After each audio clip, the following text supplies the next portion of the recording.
আসসালামু আলাইকুম। আশা করছি যে যেখান থেকে দেখছেন অনেক অনেক ভালো আছেন, সুস্থ আছেন।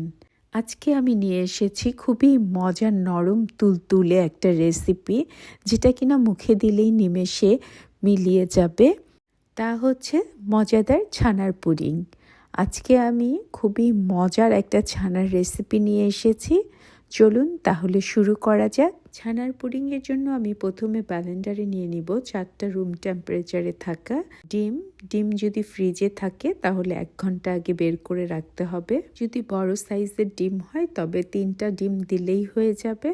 যেহেতু আজকে আমি ছোট সাইজ ব্যবহার করছি, এই জন্য আমি 4টা ব্যবহার করব। কেউ যদি ব্লেন্ডার ব্যবহার করতে না চান সেক্ষেত্রে ইলেকট্রিক বিটার ব্যবহার করতে পারেন। একে একে আমি 4টা ডিম দিয়ে দিব। তারপরে আমি দিয়ে দিব কনডেন্স মিল্ক। যারা কনডেন্স মিল্ক দিবেন না তারা চিনি ব্যবহার করতে পারেন। আমি চিনি আর কনডেন্স মিল্ক দুটোই ব্যবহার করব। মিষ্টিটা আপনারা আপনাদের পছন্দ মতো দিয়ে দিবেন, তবে স্ট্যান্ডার্ড যে মিষ্টিটা এর জন্য আমি হাফ কাপ অথবা 4 টেবিল চামচ কনডেন্স মিল্ক ব্যবহার করব আর 1 টেবিল চামচ চিনি ব্যবহার করব। আপনারা যদি চিনি ব্যবহার করতে চান সেক্ষেত্রে আপনারা 4 থেকে 5 চামচ চিনি ব্যবহার করতে পারেন। এর চেয়ে বেশি যদি পছন্দ সেটাও দিতে পারেন, তবে আমি স্ট্যান্ডার্ড মাপটাই বললাম। আপনারা চাইলে একটা আগে ব্যালেন্স করে নিতে পারেন, কিন্তু আমি ডিম, কনডেন্স মিল্ক, চিনি আর ভ্যানিলা এসেন্স আগে ব্যালেন্স করে নিব। তারপরে আমি ছানা ব্যবহার করব আর দুধ। অনেকে ভ্যানিলা এসেন্সের স্মেলটা পছন্দ করেন না, সেক্ষেত্রে সাদা এলাচের গুঁড়াও ব্যবহার করতে পারেন। আমি এখানে 1 চা চামচ ভ্যানিলা এসেন্স দিয়ে দিব। 5 থেকে 6টা উপকরণ দিয়েই এই অসাধারণ স্বাদের ছানার পুডিংটা বানিয়ে ফেলা যায়। এত মজার, না খেলে বিশ্বাসই করতে পারবেন না ছানা দিয়ে এত সুন্দর একটা মজার আইটেম তৈরি করা যায়। আমি ব্লেন্ডারে ব্লেন্ড করে নিয়েছি। এবার আমি দিয়ে দেব 1 কাপ ছানা। অসম্ভব সুন্দর মসৃণ ছানা তৈরি হয়েছে। আমি এখন ডিমের মিশ্রণের সাথে ছানাটা মিশিয়ে দিব। যেহেতু ছানার রেসিপি আগেই আমার চ্যানেলে আছে, তাই আমি আর ছানার রেসিপিটা দেখালাম না। সমস্ত কিছু খুব সুন্দর করে ব্যালেন্ড হয়ে গেছে। এবার আমি দিয়ে দিব 1 কাপ ঘন দুধ। আমি 1 কেজি দুধকে জাল করে 1 কাপ করে নিয়েছি।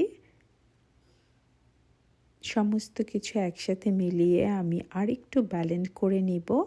আপনারা চাইলে ঘন না করেও দিতে পারেন, সেক্ষেত্রে আপনারা 3 টেবিল চামচ গুঁড়ো দুধ মিশিয়ে নেবেন, তাহলে স্বাদটা অনেক ভালো হবে।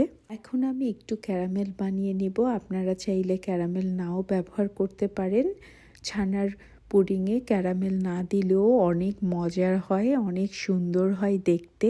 এবার পুডিংয়ের জন্য যে প্যানটা ব্যবহার করব সেখানে আমি একটু বাটার মেল্ট করে দিয়ে দিয়েছি। এদিকে আমার ক্যারামেলটা রেডি হয়ে গেছে। এবার আমি ঢেলে দিব। ক্যারামেল দেওয়ার পরে আমি এটা ঠান্ডা করার জন্য অপেক্ষা করব। গরম অবস্থায় যদি আমি ছানার লিকুইডটা ঢেলে দেই তাহলে ছানা আর ক্যারামেল একসাথে মিশে যাবে। পুডিংটা চাইলে ওভেনেও বেক করা যায় অথবা চুলায়। আজকে আমি চুলায় দেখিয়ে দিব। যেভাবে কেক বেক করি ঠিক একইভাবে চুলাতে আমি বেক করে নিব এই পুডিংটা। পুরোপুরি ঠান্ডা হয়ে যাওয়ার পরে আমি লিকুইডটা ঢেলে দিলাম। আমি লিকুইডটা আগেই ছেঁকে রেখেছিলাম। এবার আমি চুলাতে একটা প্যান বসিয়ে দিয়েছি। তার উপরে দিয়েছি একটা হ্যান্ড টাওয়াল ভাঁজ করে, উপরে দিয়েছি স্ট্যান্ড। আমি এখন 2 কাপ পানি দিয়ে দিব। পানিটা স্ট্যান্ডের উপর পর্যন্ত উঠবে না, অল্প নিচেই থাকবে।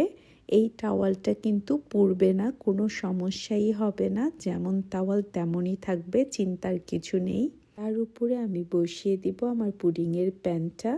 প্যানটা অবশ্যই আমাকে ঢেকে দিতে হবে। আমি ফয়েল ব্যবহার করব। যদি আপনাদের কাছে ঢাকনা থাকে ঢাকনা ব্যবহার করতে পারেন। এবার আমি ঢেকে দিব।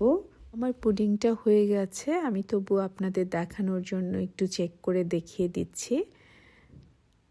আমার পুডিংটা তৈরি হতে 25 থেকে 30 মিনিটের মতো সময় লাগলো। আমি চারপাশ থেকে একটু আলগা করে নিচ্ছি। পুডিংটা সার্ভিং ডিশে নেওয়ার আগে পুডিংটা ঠান্ডা করা পর্যন্ত অপেক্ষা করবেন, তা না হলে কিন্তু পুডিংটা ভেঙে যাবে। তৈরি হয়ে গেল অসম্ভব মজার নরম তুলতুলে ছানার পুডিং।